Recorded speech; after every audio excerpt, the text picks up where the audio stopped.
ప్రజాప్రతినిధి న్యూస్కి స్వాగతం.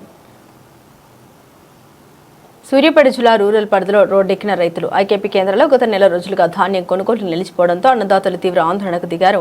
బాలెంల వద్ద సూర్యాపేట జనగామ ప్రధాన రహదారిపై రైతులు బైఠాయించి నిరసన తెలిపారు. దీంతో ఆ మార్గంలో భారీగా ట్రాఫిక్ స్తంభించిపోయింది. వాహనదారులు తీవ్ర ఇబ్బందులు ఎదుర్కొంటున్నారు. కొనుగోలు లేకపోవడం, కాంటలు వేయకపోవడంతో అకాల వర్షాలకు ధాన్యం తడిసి తీవ్రంగా నష్టపోతున్నామని రైతులు ఆవేదన వ్యక్తం చేస్తున్నారు. కష్టపడి పండించిన పంట కళ్ల ముందే వృధా అవుతుందని వాపోతున్నారు.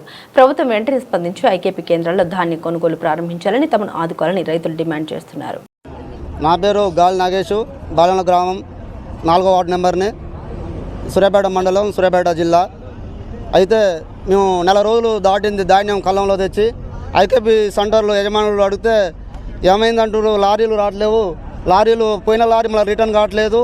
ఈ మిల్లర్లు అందరూ సిండికేట్ అయ్యి రైతుకు వచ్చేసి ఒక కింటాకు వచ్చేసి 5 నుంచి 10 క్వింటాలు 10 కిలోలు తీయడం జరుగుతుంది.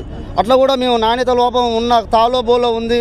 కిలో 2 కిలోలు కూడా మేము అగ్రి అయినాం. రైతులు అందరం కింటాకు 2 కిలోలు కట్ చేసుకొని మా ధాన్యాన్ని మీరు పూర్తిగా మా రైతులు సహకరించి మా ధాన్యం తీసుకొని మొరబెట్టుకున్నా కానీ వాళ్ళు వినడం జరగట్లేదు. మేము ఈ కలెక్టర్ గారికి కలెక్టర్ గారు దీన్ని స్పందించి రైతుల ధాన్యాన్ని తక్షణమే కొనుగోలు చేయాలని కోరుకుంటున్నాం మీ మీడియా ద్వారా. నా పేరు పల్స నరేష్, బాలెంల గ్రామం, సూర్యాపేట మండలం, సూర్యాపేట జిల్లా. మేము ఈరోజు చేసిన ధర్నా యొక్క ముఖ్య ఉద్దేశం ఏంటంటే, బాలెంల గ్రామంలో ఉన్న ఐకేపీ సెంటర్లలో ఒక నెల రోజుల నుంచి ధాన్యం కొనుగోలు అనేది పూర్తిగా నిలిపివేయడం జరిగింది.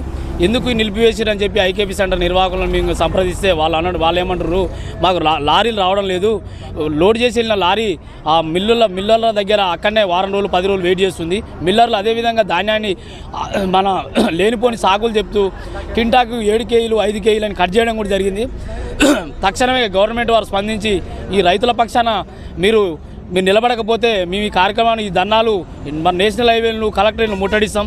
రైతుల పక్షాన కనుక అధికారులు స్పందించకపోతే వాళ్ళ మీద తక్షణమే చర్యలు తీసుకోవాలని కూడా చెప్తున్నాం. అధికారులు ఎందుకు ఇట్లా జాప్యం చేస్తున్నారు, ఎందుకు నిమ్మకు నీరెత్తినట్టుంటారు? వర్షాలు మరికొద్ది రోజుల్లో వర్షాలు పడే అవకాశం ఉంది. ఐకేపీ సెంటర్లో ధాన్యం పూర్తిగా ఆ విధంగా పేరుకోబోయి ఉంది. ఈ ధాన్యం ఈ విధంగా ఉంటే మొలకెత్తే ఛాన్సెస్ ఎక్కువగా ఉంటాయి. రైతులు ఇప్పటికే 6 కాలం పండించిన ధాన్యాన్ని అమ్ముకోవడానికే ఇన్ని కష్టాలు పడడం అనేది ఈ ప్రభుత్వం ఇలాంటి మొండి వైఖరి ఇప్పటికైనా నశించి రైతుల పక్షాన కొట్లాడాలని మేము గవర్నమెంట్ వారికి విజ్ఞప్తి చేస్తున్నాం. రైతుల పక్షాన లేని గవర్నమెంట్ ఏ రోజు కూడా నిలిచిందనేది ఈ దాఖలాలు లేవు. రైతు రోడ్డెక్కిందంటేనే ఇవాళ ఒక విధంగా గవర్నమెంట్కు చంపపెట్టు లాంటిది. ఇవాళ రైతు రోడ్డెక్కి ధాన్యం అమ్ముకోవడం కోసం రోడ్డెక్కడం అనేది ఇది చాలా సిగ్గుసేటు ఈ గవర్నమెంట్కి. తక్షణం సూర్యాపేట జిల్లా యంత్రాంగం స్పందించి రైతుల పక్షాన వెంటనే బాలెంల గ్రామంలో ఉన్న ఐకేపీ సెంటర్లో వడ్లని వెంటనే లారీలోని పంపించి వడ్లని కొనుగోలు చేయాలని ఈ యొక్క మీడియా పక్షాన మేము వేడుకుంటున్నాం. Thank you.